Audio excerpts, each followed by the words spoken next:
Quand je suis parti de l'Élysée, je me suis dit, Fontaine, je ne boirai plus de ton eau, je ne referai plus de politique.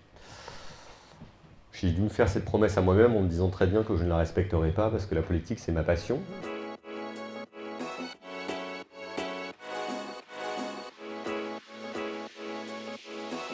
Gaspard, il incarne une nouvelle génération d'hommes, pas spécialement politiques, à savoir, ils ont tout fait. C'est-à-dire qu'ils ont travaillé dans le public, dans le privé, ils sont adaptés à toutes les horreurs, les défis, les choses, en avançant sans arrêt et en faisant les choses, quitte à se tromper, mais c'est pas grave.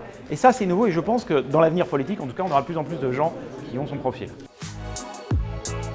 Il y a quelque chose qui passe très bien aujourd'hui, et ça semble très simple, c'est qu'il faut reconnaître ses erreurs. Parce que tout le monde fait des erreurs dans sa vie, et en fait, le citoyen comprend assez bien qu'on puisse aussi, quand on est un homme politique ou une femme politique, commettre une erreur. On le dit, bon voilà, j'ai essayé, j'ai fait cette bêtise, je la corrige, je ne le referai plus. C'est mieux que d'assumer à tout prix, ou à l'inverse, de faire comme si ça n'avait pas existé.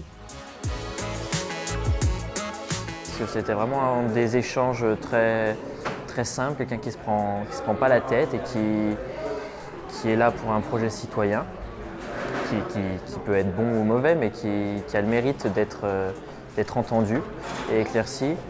On a bien compris qu'il voulait se rapprocher de la jeunesse et qu'il était assez en phase, en tout cas dans son discours, avec les aspirations des jeunes parisiens.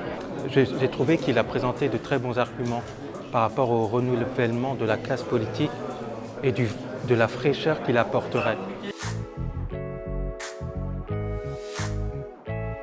C'était très intéressant parce qu'on le voit partout et on ne sait pas du tout si c'est un truc un peu bidon, un peu fake ou si vraiment il y a du fond. Et on a vu qu'il y avait du fond, quoi.